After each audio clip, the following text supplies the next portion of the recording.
మేము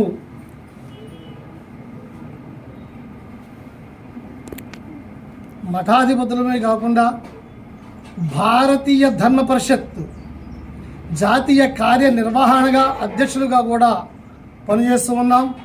అలాగే అనేక హైందవ ధార్మిక సంస్థల్లో పనిచేసి ఉన్నాం.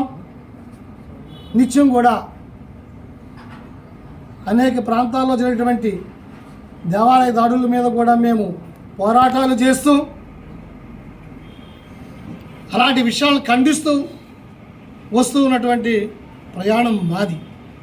అయితే ఇక్కడికి వచ్చాక నాకు ఇక్కడ సోదరులు ఒక భయంకరమైనటువంటి విషయాన్ని తెలియజేశారు. ఏమిటయ్యా అంటే, పాదగయ క్షేత్రంలో అభిషేకం చేసేటువంటి క్షీరాలు, అదే పాలును ఒక ముస్లిం యువకుడు ఆ ప్యాకెట్లు భక్తుల దగ్గర తీసుకొని ఆ పాలు అభిషేకం చేసేటువంటి గిన్నెలో ఆ ముస్లిం యువకుడు అందులో వేస్తూ ఉంటారట. ఆ పాలు తీసి ఇక్కడ స్వామివారికి అభిషేకం చేశారట. ఇదైతే మాకు చాలా ఆశ్చర్యకరంగా ఉంది. అంటే మరి ముస్లిం యువకుడు హిందుత్వం స్వీకరించినట్టు మీ దగ్గర ఏమైనా దాఖలాలు ఉన్నాయా? ద్విభాష్యం సుబ్రహ్మణ్య శర్మ గారు, మరి ఆ రోజున మీరు మీ యజ్ఞోపవేతాల మీద మీ హస్తాలను ఎందుకు ఉంచలేదు? ఈ విషయం మాకు తెలిసే చాలా బాధగా ఉంది. ఇప్పుడు ఏమిటండి వివక్ష? ఆయన హైందత్వం స్వీకరించినట్టు మీ దగ్గర ఆధారం ఉంటే మాత్రం మీకు సదా దాసోహం.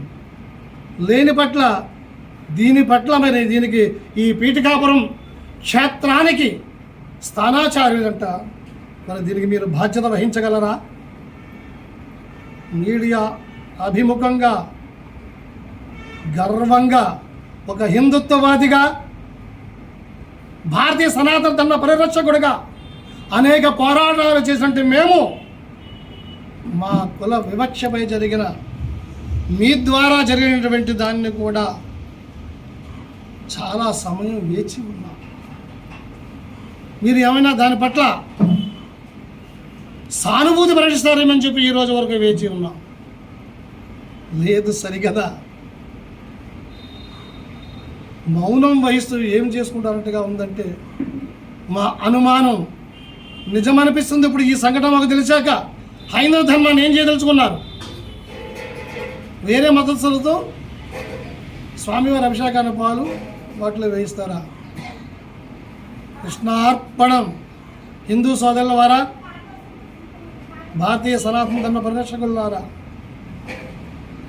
తస్మాత్ జాగ్రత్త. సర్వే జనా సుఖినో భవంతు, లోకా సమస్త సుఖినో భవంతు. జై శ్రీమన్నారాయణ. జై శ్రీమన్నారాయణ.